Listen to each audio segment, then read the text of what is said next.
Hello friends, welcome to Divya की कहानियां। मैं हूं दिव्या और आज एक बार फिर मैं आपके लिए लेकर आ गई हूं एक नई कहानी। दोस्तों, कहते हैं ना कि इंसान की भावनाओं को जब चोट पहुंचती है तो वो हार जाता है। और उसमें भी अगर माँ की बात करें तो माँ माँ के लिए हमेशा ये लिखा जा चुका है कि माँ भावनाओं से बनी इंसान है। और जब उसकी भावनाओं को चोट पहुंचती है तो वो टूट जाती है। माँ हर दुख हर तकलीफ सह सकती है, लेकिन जब उसके खुद के बच्चे ही उसकी भावनाओं को चोट पहुंचाते हैं तो वो टूट जाती है, बिखर जाती है। आज की कहानी कुछ इसी बात पर है। आज की कहानी है सावित्री माँ की कहानी। तो शुरू करें। अब हमें सावित्री माँ के बेटे को बुला लेना चाहिए, अम्बा ने कहा।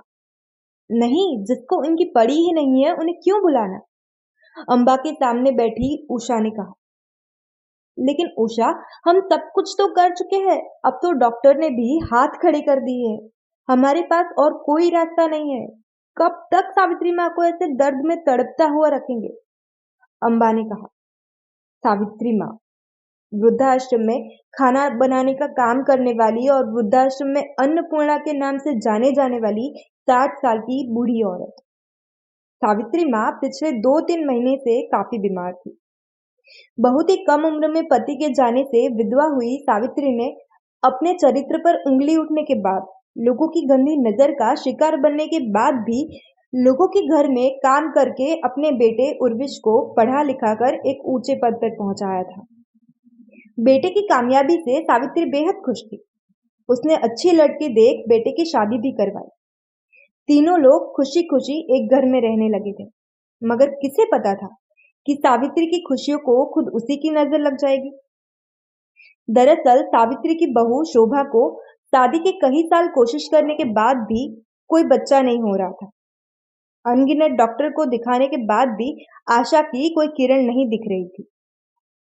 ऐसे में एक दिन बहू की मां ने अचानक घर में आकर एक गुरु की बात बताई और कहा कि गुरु का कहना है कि सावित्री बहन पर ग्रहण की दशा है, इसीलिए उसके प्रभाव से शोभा को कोई संतान नहीं हो रही है।